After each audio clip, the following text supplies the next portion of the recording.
vis härliga handskar. Då tar vi fram papper och penna, eller post-it-lapp och penna. Så sätter vi upp kameran lite grann. Jajamän. Nu jävlar. Tibbis fact or crap. The Burning Crusade quiz. Let's go. Tack så mycket Nelly. Det är nice för att du följer. Video will go over 20 true or false statements about the Burning Crusade expansion, in which I'll give you a prompt, and then you'll have 5 seconds to answer whether it's fact or crap. Then I'll give you a grade at the end of the video based on how many you got right. So let's get started. One of the best rotations for Warlocks was to spam Shadow Bolt and nothing else. Fact. Vi hade faktiskt en sån Yakira ettan. Det var den han gjorde. Fact. They had a couple of talents and abilities, including a talent that allowed them to sacrifice their succubus pet, which increased their shadow damage by so much that their highest DPS was literally to just spam Shadow Bolt and nothing else. Yep. TBC is when Blizzard removed magic immunities from bosses and resistance gear from raiding. Crap. They're crap. Crap. There were still some bosses, like the Fell Reaver and Tempest Keep, who were still straight up immune to schools of magic. The Fell Reaver was immune to all poison damage, for example, and some fights still required resistance gear. But the Burning Crusade was the last expansion that had the widespread use of resistance gear, as there was a little bit of it in Wrath of the Lich King and even a tiny bit of it in Cataclysm. So it wasn't the expansion that it fully died in. With Paladins and Shamans going cross-faction, TBC was the first expansion with no faction-specific abilities. Oh, crap! Det är så jävla crap. Jävlar. Crap. Prior to the Burning Crusade, only Alliance players could be Paladins, but with the addition of Blood Elves to the Horde, the Paladin class became available to both sides. In an attempt to keep the factions separate, 2 faction-specific seals were added to the game.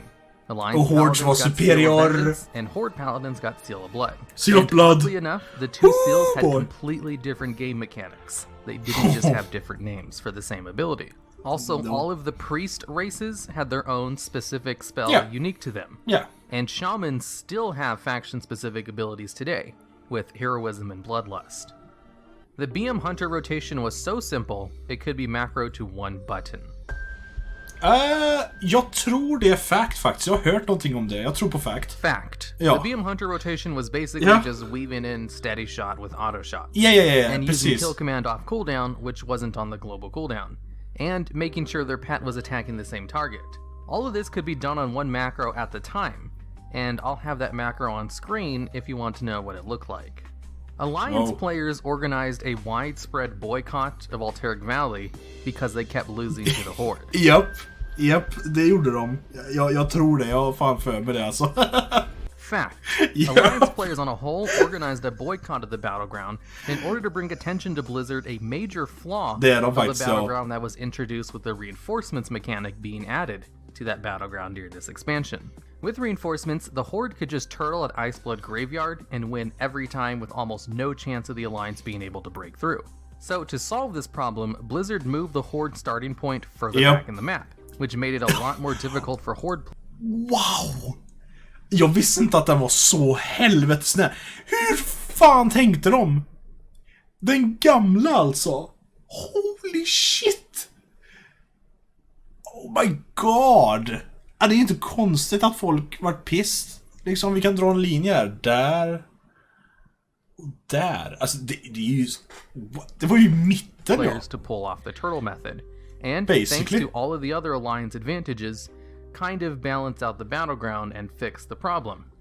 Well, kind of. The Battleground still kind of favored the Alliance. Ja, och just jag bara säga, jag kom på det, jag bara fan, spanade jag här som Horde i Alterac Valley, tänkte jag någon gång i Wrath eller någonting sånt där, för jag körde Alterac Valley lite i TBC, men jag tänkte inte så mycket på det, men bara fan, jag spanade väl inte här som Horde förra gången, så jag måste ju kört med den gamla spanen också. A little bit more than it did the Horde after that.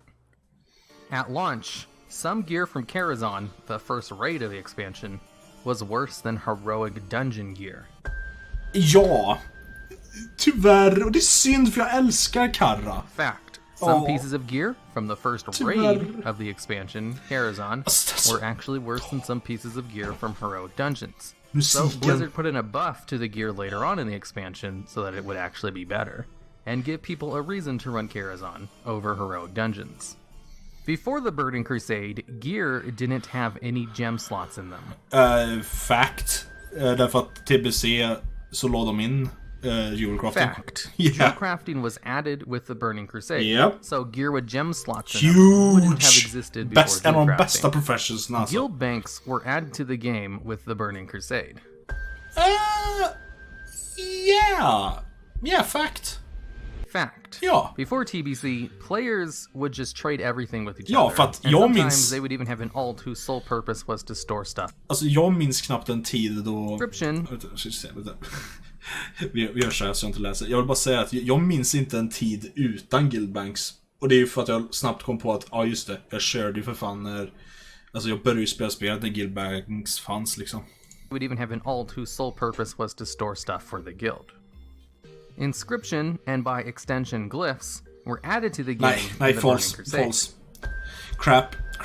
För att det lås in i Wrath of the Lich King. Technically. Inscription was added with Wrath of the Lich King. Yeah. Jewel crafting was added in TBC though, so there was a profession added to the game with this expansion. It just wasn't inscription. Kan jag bara ta en sekund? Ta en sekund nu.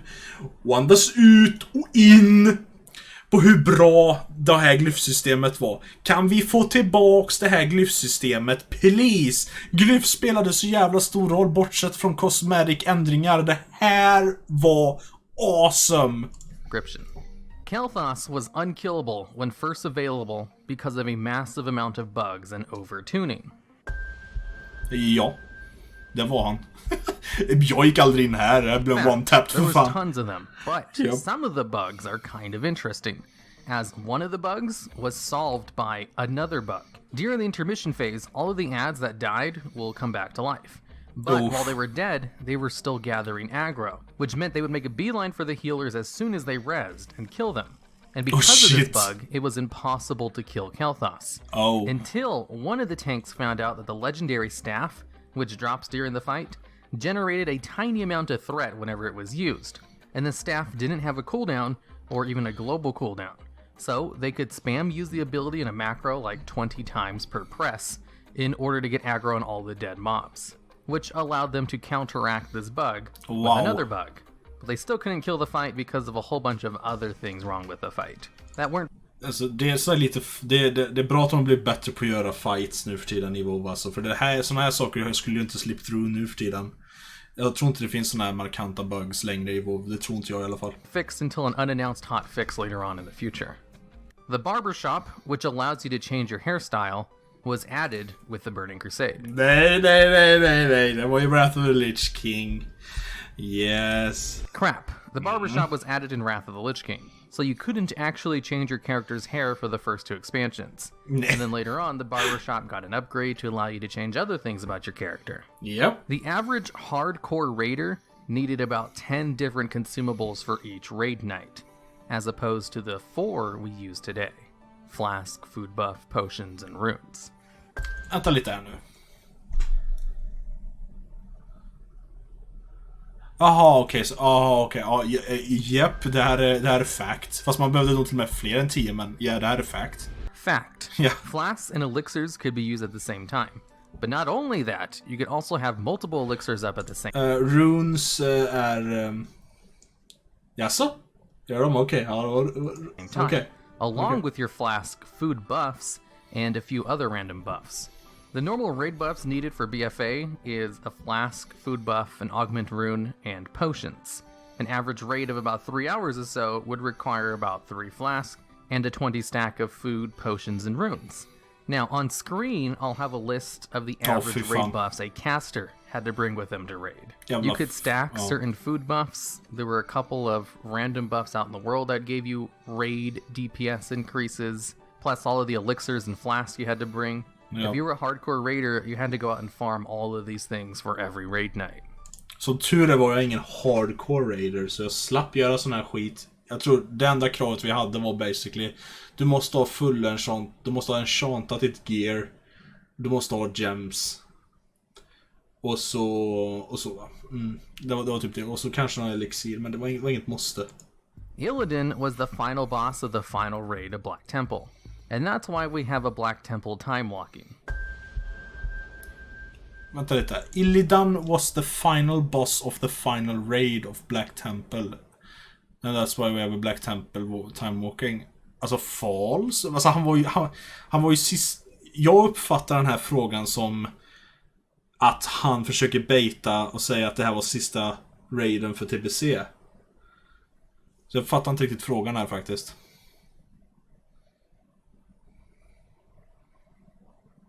Det var inte final raid, så där är crap. Crap. Ja. Illidan wasn't the final boss of the expansion, Precis. and wasn't even in the final raid. Yep. Despite all of the marketing materials for the Burning Crusade featuring Illidan prominently. This didn't happen again until Warlords of Draenor, when Grom was promised to be the final fight at the end, and ended up as Archimond at the last second. Yep. The first tier of flying mounts only increased your movement speed by 60%, and were very slow. Den här frågan var med i någon av hans andra quiz, som jag redan har gjort. Så nu vet jag att det här är fact. Fact. The default training of flying mounts only increased your movement speed by 60%. Fy fan. And were actually Åh, vad segt! ground mounts, and really incentivized trying to farm out the gold needed to buy epic flying, which was 280% movement speed. Alltså tänk dig skillnaden från 60% till 280. Det är natt och dag. Which was a gigantic improvement to the flying mounts. The first tier of movement speed for flying mounts wasn't increased to 150% until Wrath of the Lich King, which is where it's at today. Sant. With flying added to the game, outside of Outlands, you could only fly within major cities. Va? With flying added to the game, outside of Outlands, you could only fly within major cities. Crap? Crap. Yeah. You could only fly in Outlands during the Burning Crusade. Yeah. All flying mounts would have this little caveat on them stating that they could only be used in Outlands. Yeah. It wasn't until the revamp of the old zones with Cataclysm that players were allowed to use flying mounts in the old world. But that revamp didn't apply to Silver Moon or the Exodar, and that's why you still can't fly in those major cities even today. Yep. With Bloodlust being added to the game in this expansion, it didn't give the Sated debuff, so it could be chain cast by multiple shamans. Det låter så jävla perfekt, så fact. Fact. Yeah. Bloodlust was added to the game in TBC, and worked basically like it does today, except it didn't give the Sated debuff. Jag visste and inte only att worked on Bloodlust your inte party fanns i members and not your Vanilla, entire really? raid. Okay. So you could chain cast Bloodlust on a party if you had enough shamans in it, which was something that was done by a lot of raids, and kind of the reason they added the Sated debuff. Paladins received a taunt ability in TBC, which, with a few other changes, allowed them to tank. Jag skulle säga att det är fact, men jag har för mig att det lades in senare.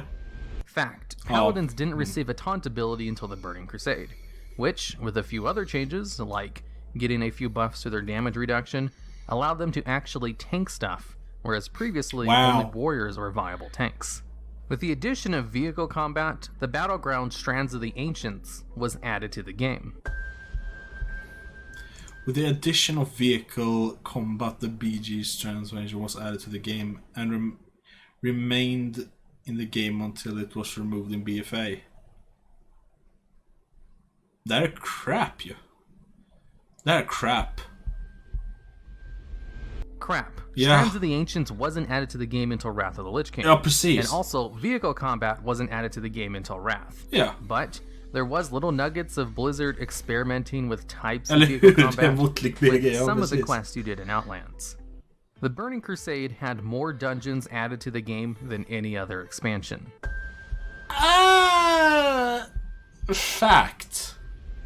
Crap. The Nej. Burning Crusade ja. had 16 dungeons, not including any raids. Wrath of the Lich King also had 16 dungeons added. Okay. So technically, it's tied for the most. The reason TBC had so many dungeons was mainly because they reused a lot of the same Ja, men än sen då har jag väl rätt? Fy fan. assets for a lot of the dungeons. And some of them are located in little clusters, where 3 or 4 of the dungeons were right next to each other. And the point of the game with the most amount of dungeons was Classic Ja, WoW, precis. which has like 20 of them, I think. TBC added a new alchemy lab in the Shadow Labyrinth, keeping true to alchemy labs only appearing inside of dungeons. I mean, yeah. Fact.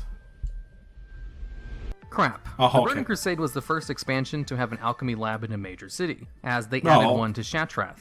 Before the Burning Crusade, there were only 2 alchemy labs in the game, one located in Scholomance and the other in Blackwing Lair. And alchemy labs were required to create flasks. So having one in a major city was a much loved convenience before they removed alchemy lab requirements later on in Wrath of the Lich King.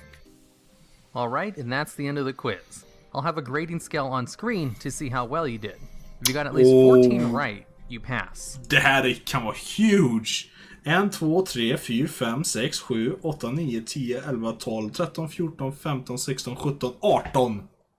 18 rätt. Jag hade 2 fel. Och det var de sista frågorna också. Så jävla close på att gå för lawless, men jag fick ändå en A-grade. A! Jag har tydligen lite koll. Vad bra. Man började ju ändå spela just då, så ja, det var mycket man läste och hörde i tidningar, inte så mycket på YouTube om man ska vara helt ärlig. Jävlar ja. Nej, det var ett bra quiz. Bra Simon, tack så jättemycket. Ja, det är nästan som den där gången jag körde den där general question. Då fick jag också en A. Så generellt, men nu var det lite mer specifikt på just TBC. Och det finns mycket saker man inte minns från. Alltså när man är ny till WoW, så här, man kan ha inte riktigt så här järnkoll på allt liksom, men man hörde mycket stories om typ Kael'thas, hur omöjlig han var. Dessutom hur jävla omöjlig Sunwell var. Sunwell var liksom någonting som till exempel våran guild, vi bara, nej, alltså, det kommer aldrig hända. Alltså vi håller oss till Sulaman och Karazhan runs. That's it liksom. Så det var det jag gjorde hela den expansionen.